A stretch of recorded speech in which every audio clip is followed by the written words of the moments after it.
జున్ను, నీకు హయగ్రీవ అవతారం గురించి చెబుతాను విను. శ్రీ మహావిష్ణువు ఒకప్పుడు దానవులతో 10,000 సంవత్సరాలు యుద్ధం చేయవలసి వచ్చింది.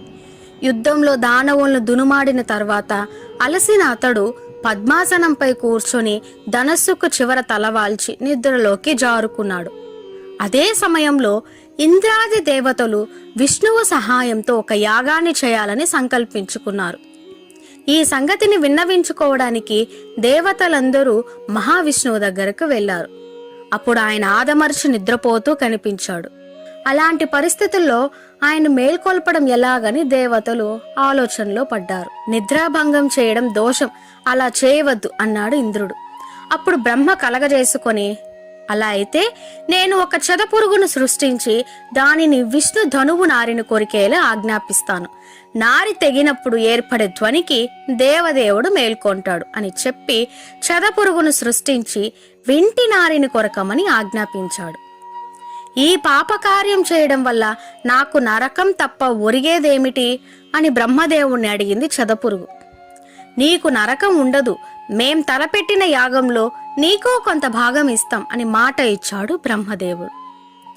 చెదపురుగు వెంటనే వెళ్లి విష్ణువు వింటి నారిని కొరికింది. భీకరమైన ధ్వని ఏర్పడింది. దేవతలు చూసేసరికి కిరీట కుండలాలతో ప్రకాశించే విష్ణువు తల కనిపించలేదు. నారి తాకిడికి అతడి తల తెగిపోయింది. అది చూసి దేవతలు హాహాకారాలు చేయడం మొదలెట్టారు. బృహస్పతి జోక్యం చేసుకొని, ఇప్పుడు ఇలా ఏడవడం వల్ల ప్రయోజనం ఏముంటుంది, తరుణోపాయం ఏమిటో ఆలోచించాలి గాని అన్నాడు. ఇంతటి విపత్కర పరిస్థితి నుంచి బయటపడాలంటే పరదేవతను ఆశ్రయించడం తప్ప గత్యంతరం లేదు పలికాడు బ్రహ్మదేవుడు. దేవతలందరూ హుటాహుట్టిన జగన్మాత వద్దకు వెళ్లి ఆమెను వేనోళ్ల స్తుతించి తమను ఈ విషమ పరీక్ష నుంచి గట్టెక్కించమని ప్రార్థించారు. దేవతలారా వినండి, శ్రీహరి శిరస్సు తెగిపడడానికి ఒక కారణం ఉంది. పూర్వం హయగ్రీవుడనే రాక్షసుడు సరస్వతీ నదీ తీరంలో నా గురించి ఘోర తపస్సు చేశాడు. నేను అతడికి ప్రత్యక్షమై వరం కోరుకోమంటే మరణం లేకుండా వరం కావాలన్నాడు. అది విని నేను పుట్టిన ప్రతి జీవికి మరణం తప్పదు కనుక అది అసాధ్యమని, దానికి బదులుగా మరో వరం కోరుకోమని చెప్పాను. తనకు గుర్రం ముఖం ఉండేవాని వల్ల తప్ప మరెవరి వల్ల మరణం లేకుండేలా అనుగ్రహించమన్నాడు ఆ రాక్షసుడు. నేను సరేనని వరమిచ్చాను. అతడు వరగర్వంతో లోకులను బ్రాహ్మణులను పీడించడం మొదలుపెట్టాడు. అతడి ఆగడాలు నానాటికి శృతిమించుతుండడంతో భక్తులు మొరపెట్టుకుంటున్నారు. అతడి అంతానికి ఇప్పుడు సమయం ఆసన్నమైంది.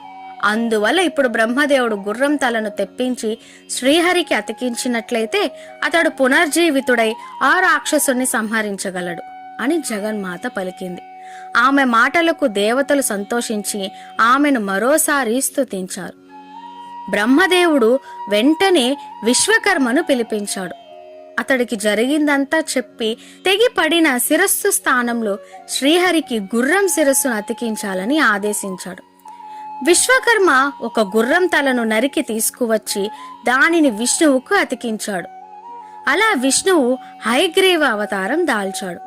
హయగ్రీవుడుగా మేల్కొన్న శ్రీహరికి ఇంద్రాది దేవతలందరూ జయ జయ ధ్వానాలు పలికారు. హయగ్రీవుడని అసురుడి ఆగడాలను తెలిపి జగన్మాత చెప్పిన ప్రకారం అతడిని సంహరించి లోకాలకు పీడను విరగడ చేయమని కోరారు. హయగ్రీవ అవతారంలో శ్రీహరి హయగ్రీవుడని అసురుడిపై యుద్ధానికి వెళ్ళాడు. హోరాహోరీగా సాగిన యుద్ధంలో శ్రీహరి తన సుదర్శన చక్రాన్ని ప్రయోగించి హయగ్రీవుణ్ణి సంహరించాడు. శ్రావణ పూర్ణిమ నాడు హయగ్రీవుడు ఆవిర్భవించాడు.